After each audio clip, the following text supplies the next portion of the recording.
Some great advice there, and Will, there's no doubt about that. And that tenacity, I think, is key. And I think a lot of the times we only see all of the successes. We don't see below that, the tip of the iceberg, as to just what you've very eloquently discussed there, the rejections and the resubmits and the nasty side of it. Well, maybe not nasty, but the more challenging side of it. So it's really good advice there for sure. And it's all part of the academic journey, really. Can junior academics really contribute to administration and leadership? And even this is a very good question. I'm head of school here, and if there's leadership positions, and I maybe mention them to junior academics, sometimes they say, oh, I wouldn't be able to do that. I wouldn't have the skills, and so they can be self-limiting. So can they lead effectively? Obviously, we're not expecting an early career academic to be head of school or a vice chancellor or leading on really, really big programs. But there is a lot we can do even as juniors in shaping our academic environment. So you can start really small. We talked about the journal quality list. That really grew out of my membership of the research committee as an early career academic. Every early career academic can be part of a committee, whether it's a research committee, whether it's a teaching committee, whether it's, and I've done that as well, a very boring IT committee.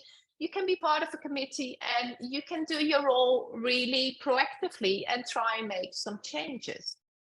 But in my early career, I also, and that was at the University of Bradford, I also created a role for myself. It was a role that didn't exist, as a coordinator for international students. I remember that was in the mid-late 90s, when international student support, frankly, was still in its infancy. So I said, well, we have lots of international students here. We don't support them very well. So I think we need someone to focus on this. And because I was a researcher in cross-cultural management, I could use the knowledge from that research to provide practical sessions on, for instance, cross-cultural communication skills. With kind of 1 or 2 sessions, I found that the British students and the Chinese students were able to communicate much better. I was also an advocate for international students, but I also ended up organizing trips in Yorkshire and even organized international dinners at our home, where students would come and cook dishes from their home countries. And remember, at that time, many of the students were not a lot younger than my husband and me. So did I get a workload allocation for that? No, I didn't. But it did provide me with a much greater understanding how universities work and how universities could support international students. And in fact, it even led to a funding application for a research project on differences and cultural influences on student learning styles. So it helped me in my research career as well.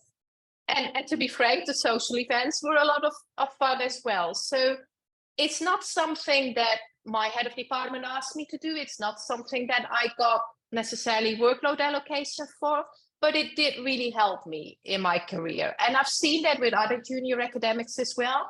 The most successful ones that I've worked with in the past 20 years were the ones who took initiative.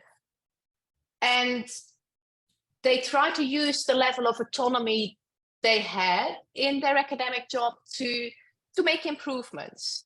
Not huge improvements changing the entire university, but improvements in their own sphere of control. So they made small bottom-up improvements rather than wait for kind of management to solve everything. And too often I hear academics say, and that's often true of both junior and senior academics, by the way, someone needs to do something about it. But why not be that someone? As academics, we're not workers on a production line. We're independent professionals. So to be honest, my firm belief is that everyone should take a stint in university management.